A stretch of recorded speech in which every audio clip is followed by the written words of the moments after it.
저희 화요일에 돌아오는 김재석입니다. 이재영입니다. 네, 저번에 아주 깊은 그리고 심도 있는 저희가 논평을 해가지고 조회수가 잘 나왔습니다. 오늘도 그 이재영 의원님, 형님 그 오신 이유가 왜냐면 제가 이렇게 방송 쭉 돌아다니잖아요. 뭐 여기도 가보고 저기도 가보는데 방송 진짜 많이 나오더라. 근데 어저께 특히 좀 많이 하긴 했어요. 왜? 어저께는 수해 이런 것 때문에 지도부가 다 빠져버리면서 아, 그렇지. 저한테 갑자기 땜빵 요청을 많이 해가지고 제가 본의 아니게 어제 뭐 4개인가를 어저께 했어요. 하루 만에. 원래 방송이 없는 날인데 갑자기 4개를 하게 돼가지고 어려운 이야기들을 하게 됐는데 제가 방송하면서 좀 느꼈던 게 형님 그거였었어요. 그 지금 이제 수해가 있고 물난리가 나 있는 상황이고 돌아가신 분들도 좀 있고 그 가운데서 대통령이 우크라이나에 방문했다. 야, 대통령이 지금 우리 대한민국이 물난리가 났는데 그 가 있는 거 맞느냐 뭐 이런 것 때문에 논박이 많이 있었어요. 근데 우리 쪽 패널도 그러니까 민주당에서 태클 걸고 말도 안 되는 소리 하는 거는 뭐 하루 이틀 일은 아니니까 그러니 하는데 우리 쪽에서도 이 외교 문제를 제대로 짚는 사람이 없는 거예요. 그래가지고 오늘은 특별히 형님이 나를 잘 잡으셨다는 생각이 좀 본인은 듭니다. 뭐라 했어? 저는 잘했다고 그랬죠. 저는 잘했다고 그랬죠. 무조건 잘했다고 그랬죠. 그러니까 뭐 그 얘기는 저희가 차차 다시 이제 하도록 하고 오늘 저도 할 말 많아요. 외교 문제 관련돼서는 재영 형이 전문가이기 때문에 그 어떤 방송보다도 훨씬 더 많은 깊이 있는 이야기를 해주실 거라 제가 장담하고 있습니다. 그 전에 제가 저번 주에 너무 급하게 갔거든요. 저번 주에 제가 한 35분밖에 못했어요. 뭐를? 우리 정치가수다 방송을. 그 KBS 라이브 토론을 하게 됐거든요. 그때 그 토론 보신 분들 많더라고요. 많이 보셨죠 그때. 아무튼 토론 누구랑 나왔는데 그거? KBS 토론 KBS에서 프라임 시간대에 그 드라마를 미루고 토론을 잡았어요. 그게 왜 그러냐 분리징수 하는 거를 하는 날이었어요. 아, KBS. 네, 분리징수 하는 날이었는데 분리징수 하는 날에 프라임 시간대에 여야 토론을 한 거예요. KBS에서. KBS에서는 할만하지. 그니까요. 그 해가지고 저희 쪽에서는 김병민, 김재섭이었고 저쪽은 장경태, 이경이었어요. 보신 분들은 알겠지만은 재밌었겠다. 네, 시청률 굉장히 좋았고요. 네, 뭐 이겼어 졌어. 보시는 분들 평에 의하면 압살. 네, 왜냐면 거기 사실관계를 거의 틀린 내용들을 많이 말씀하셔가지고. 요즘 왜 그래 근데? 모르겠어요. 네, 보시잖아요. 뭐 엄청 재밌었다고 말씀하시는 게 왜냐면 중간에 막 싸우고 그랬거든요. 막 명예훼손 얘기해가지고 막 명예훼손 하세요, 막 명예 거세요, 막 저 하고 막 그랬었거든요. 경태 국회의원 되기 전엔 그렇게까지는 아니었던 것 같은데.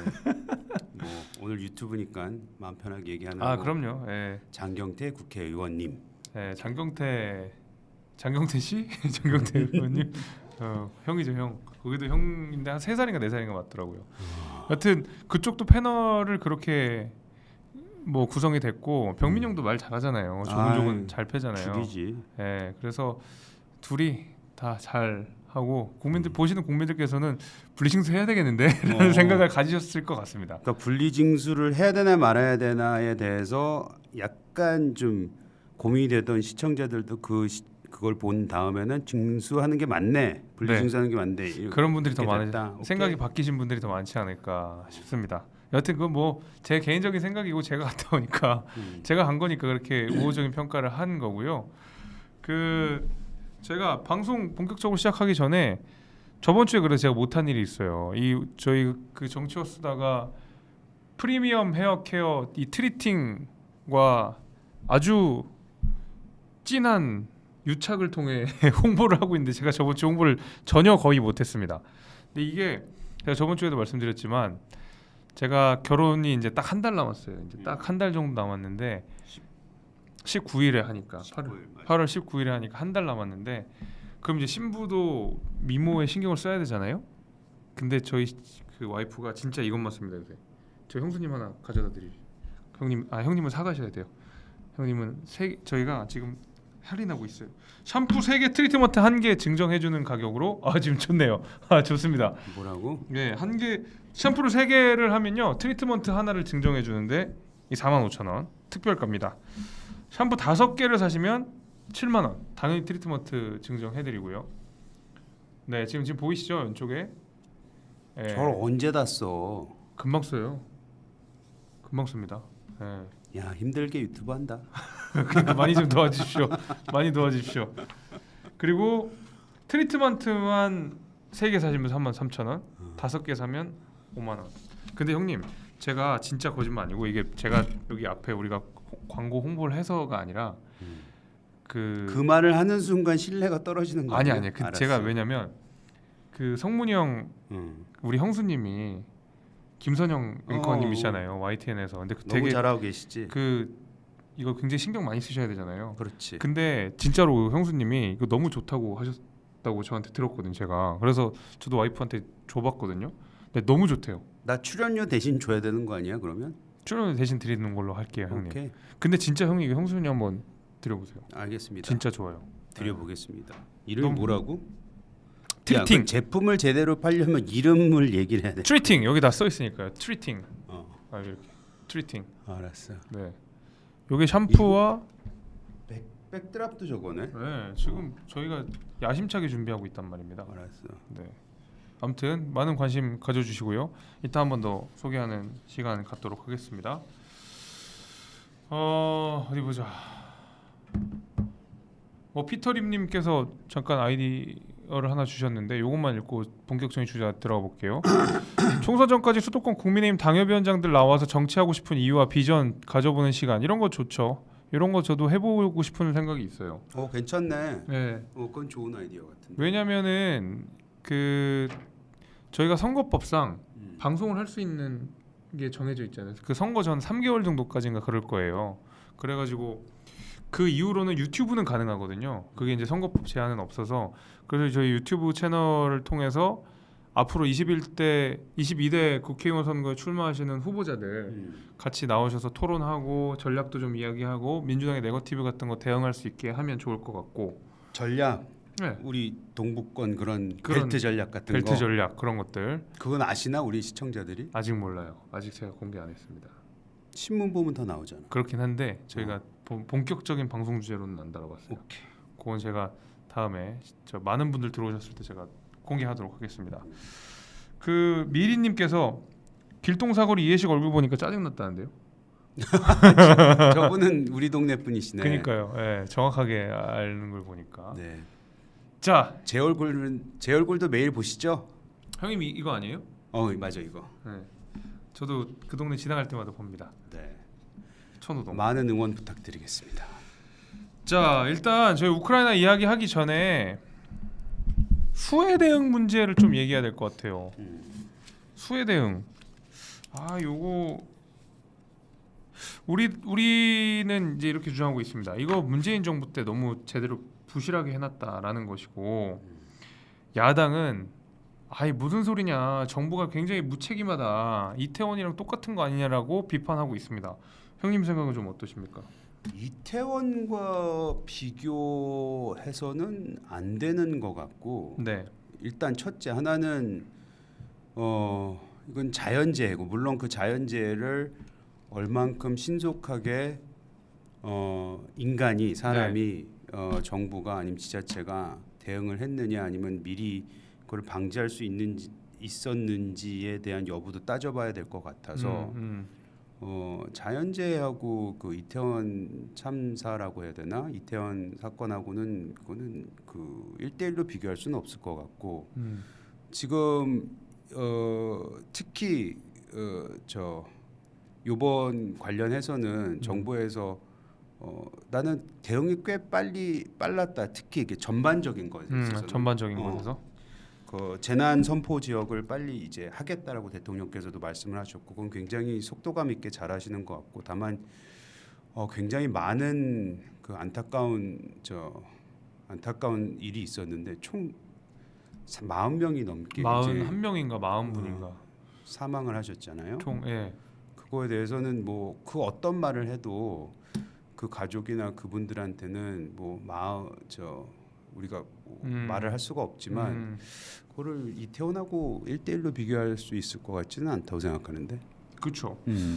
그러니까 뭐 저도 사실은 근데 지금 여당에서 전 정부 탓해봐야 저는 큰 득은 없다고 봐요. 어쨌든 문재인 정부가 못했고 문재인 정부가 무능했으니까 당연히 국민의힘 정부로 국민들이 힘을 실어준 거니까 저는 문재인 정부 못했다라는 얘기는 이미 투표에 어느 정도 다 반영이 돼 있다고 보거든요. 그치. 왜냐하면 네. 사실 우리가 그 선거를 치르다 보면 우린 그 단임제잖아 대통령. 네. 그래서 미국은 이제 중임제다 보니까 4년에 한 번씩 그렇죠. 중간 선거라는 해야 개념이 되죠. 있고, 그래서 한번 잘하면은 평가를 다시 봐서 한 번 4년을 더 하게 돼서 총 8년을 하게 되는데 우리나라 같은 경우는 그런 게 안 되지만 그래도 약간 불문율 같은 게 5년을 하면 한 번은 그 당에서 아니면 그 진영에서 한 번은 더 한다. 그래서 맞아, 최소한 맞아. 10년씩 바뀌는 그 주기설이 있잖아. 그렇죠. 10년 주기설. 10년 주기설이 있는데 그렇게 따지면 문재인이 그때, 왜냐면 우리 이명박 대통령이 MB 정권이 있었고 이제 박근혜 정부가 있었고, 박근혜 정부는 물론 5년을 다 채우진 못했으나 2번을 했다는 전제하에는 그 문재인 같은 경우에는 했으니 웬만하면 한 번을 더 해야 되잖아요. 그 진영에서. 지지율도 엄청 좋았으니까. 지지율까지 좋았고. 그랬죠. 그리고 180석이라는 그 당시 그 21대 선거 그 선거 결과도 있었고. 그랬죠. 지자체도 뭐 다 이겨놨었었고. 압살을 했죠 거의. 그렇지. 그런 측면에서 보면은 거기서 한 번은 더 해야 되는 게 거의 뭐 자동으로 이렇게 생각할 수 있는데, 그렇죠. 정권이 교체됐다는 거는 퍼센티지가 뭐 0.7% 그게 중요한 게 아니고 그만큼 문재인 정부에 대해서 매우 국민이 실망을 했다. 그렇죠. 실력이 없었다. 그렇죠. 잘못했다. 내로남불이었다. 뭐 이런 걸 평가를 받았기 때문에 그 어떤 토픽을 우리가 그 가지고 들어와도 문재인 정부 때 잘한 게 과연 뭐가 있느냐, 아무것도 없다라는 건 이제 여실히 드러나고 있는 거거든. 그리고 또 그때 기억나지만 우리가 탄핵을 당하고 나서 그 처음에 초기에 문재인 정부가 이제 주도적으로 했던 그 뭐라 그랬지? 우리 말살시키는 정책이 있었잖아. 적폐청산. 적폐청산. 그 적폐청산이 얼마나 무모했었고 또 진짜 자기 진영만을 생각하는, 그지? 그래서 우리를 막 몰아내려고 했었던 그런 행동들에 대한 피로감. 아니 근데 여러분들께 제가 이제 정보를 위해 말씀을 드리면 그 적폐청산을 당하던 그 시기에 가장 한복판에 계셨잖아요. 그치. 나는 17년도 이제 그 최고위원에서 그러니까요. 청년 최고위원 출마해서 됐었고, 18년도에 우리가 또 그때 굉장히 뭐 큰 차로 졌지만 지방선거에서도 있었고. 그러니까요. 그러니까 그때 진짜 적폐청산 어땠어요, 형님? 막 진짜 위협이 들어와요? 이게 그때는 네. 위협도 들어오고. 아 그래요? 아니, 위협이 들어오는 것도 오는 거지만 뭐 내가 개별적으로 타겟이 되진 않았는데 모든 진영이 그냥 두렵잖아. 네. 그러니까 서울 특히 수도권 같은 경우에는 굉장히 민주당세가 세기 때문에 그렇죠. 이런 거야. 그냥 우리를 지지하는 사람들이 네. 식당에 가서 우리를 지지하거나 또는 문재인 정부의 잘못된 부분을 비난하면 네. 내가 잡혀가는 거 아니야? 우리 대한민국이 그런 나라는 아님에도 불구하고 내가 잡혀가는 거 아니야? 내가 이런 말 했다가 그냥 해코지 당하는 거 아니야? 누가 옆에서 나한테 진짜 나를 힘들게 하는 거 아니야? 이런 두려움을 가지고 살았던 시기였기 때문에 이게 과연 민주주의 사회에 내가 살고 있는가, 자유로운 행동과 자유로운 발언을 할 수 있는 사회인가, 거기에 대한 굉장히 큰 회의감을 갖고 있었지. 그러니까 적폐청산이라는 게 그 당시에 그 진영을 밀어내고 그 진영에 있었던 사람들에 대해서 뭐 자리를 뺏고 이 수준을 넘어서 모든 국민에게 우리 편이 아니면 너희들은 무조건 다 적폐야. 말살시키겠다, 적폐다, 이런 식의 프레임을 정해놓은 시기였기 때문에 모든 행동과 모든 언행에 하여튼 매우 조심스러웠던, 그래서 내가 자유롭지 못했던, 진짜 말 그대로 좀 과장돼서 표현하면 내가 공산주의에 살고 있는 건가라는 느낌? 뭐 이런 생각이 듣던 시기가 아니었나 생각을 해요. 아무래도 그때 이제 거의 보면은 민주당 지지율이 막 70, 문재인 대통령 지지율 70% 80% 이렇게 막 나올 때가 있었잖아요. 특히 막 도보다리 건너고 이럴 때는 지지율이 정말 말도 안 되는 지지율이 막 7, 80%가 막 나왔었으니까, 그러면은 그 문재인 대통령을 까는 사람들은 전 인구의 우리나라 인구의 한 20%밖에 안 된다는 거고. 그렇지. 그러니까 네. 좋은 예를 들면 한 예를 들자면 지금 우리가 그 당시 문재인 정부가 추진했던 평화 정책이 얼마나 실효성이 없는 거였는지 허상이었죠. 허상. 그렇지. 허상이었는지에 대해서 알잖아 이제는. 근데 그때 그 홍준표 당시 대표가 뭐 지금은 홍준표 대표가 약간 홍준표 시장님이 무슨 말하는지 가끔 나도 헷갈릴 때가 있는데 그 당시에 가짜 평화라는 얘기를 했단 말이야. 그래갖고 어마어마하게 비난을 많이 받았거든. 그렇죠. 네. 그때만 해도 야, 저 얘기를 왜 하느냐. 문재인 대통령이 잘하려고 하는 건데 진짜 실효성 있고 알맹이가 꽉 찬 그 평화 정책을 가지고 나오는데 왜 그러냐라는 게 국민들이 생각했는 거였는데 그게 허상이었던 게 이제서야 드러나는 거 보면은 맞아요.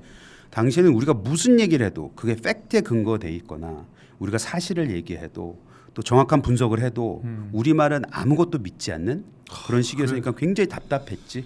그러니까 그때 참 저도 2018년에 선거를 제가 이제 유권자 입장에서 2018년에 선거를 하려고 서울 시민이었으니까 딱 봤는데 저쪽은 박원순인 거예요. 근데 이쪽은 김문수야. 와, 그 어렵더라고요.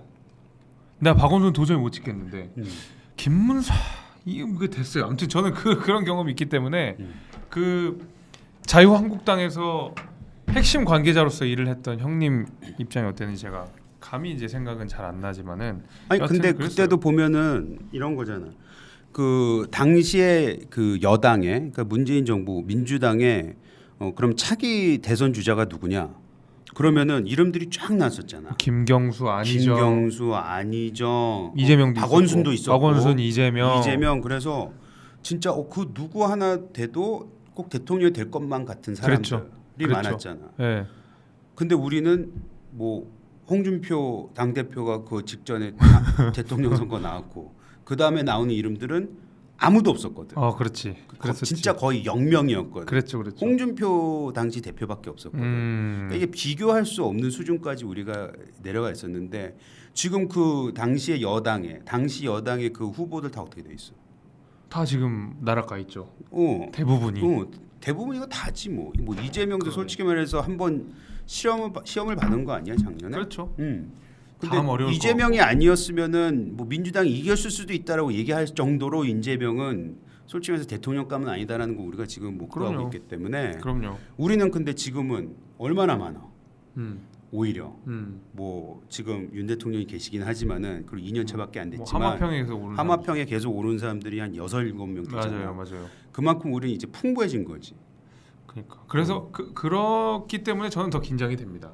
물론, 이게 언제 이렇게 뒤집어질지 모른다는 생각이 물론 우리가 긴장하고 계속해서 국민을 바라보는 그런 정치를 해야 된다는 생각은 변함이 없습니다. 그래서 그 아까 전에 이제 댓글에서도 누가 그런 말씀을 해주셨는데, 그러니까 전 정부 탓해봐야 어차피 전 정부 무능한 거 다 알고 민주당 내에서도 비판하시는 분들 많아요. 그래서 굳이 우리가 전 정부 탓을 할 필요 없고 우리가 잘하면 좋을 것 같은데. 아니 탓하면은 뭐 탓하는 거는 아닐 수도 있지만 무엇이 잘못됐고 무엇을 해야 될 일을 안 했기 때문에 지금의 이런 결과물들이 나온다. 안 좋은 결과물들이 나온다는 건 팩트를 전달하기 위해서는 우리가 얘기를 해야 된다고 생각을 합니다. 그럼 그걸 짚고 우리가 또 잘해야 되는데. 그렇지.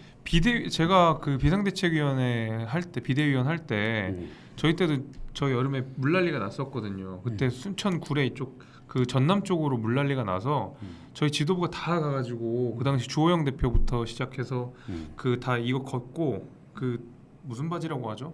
이렇게 고무줄 바지, 몸빼 바지 같은 거 입고 물 푸고 했었던 기억이 있어요. 그때 많이 국민들이 지지해 주셨거든요. 일 좀 하네 이랬었고 마찬가지로 이번에도 보니까 제가 어저께 방송 많이 했다는 말씀 드렸는데 지도부가 다 그 물난리 난 데 갔더라고요. 그러니까 예를 들면 병민이 형 가고 뭐 다 이렇게 뭐 윤희석 대변인도 가고 이렇게 다 모든 지도부가 다 현장으로 가버리니까 방송 자리가 비어져가지고 제가 어저께 방송을 많이 한 거예요. 그래서 그런 모습들을 저는 차라리 많이 보여주시면 국민들이. 김기현 대표 같은 경우는 방미가 있었잖아. 그렇죠. 일요일 오후에 도착을 해서 바로 갔잖아요. 바로 갔으니까 내가 봤을 때는 굉장히 발빠르게 움직이고 있다.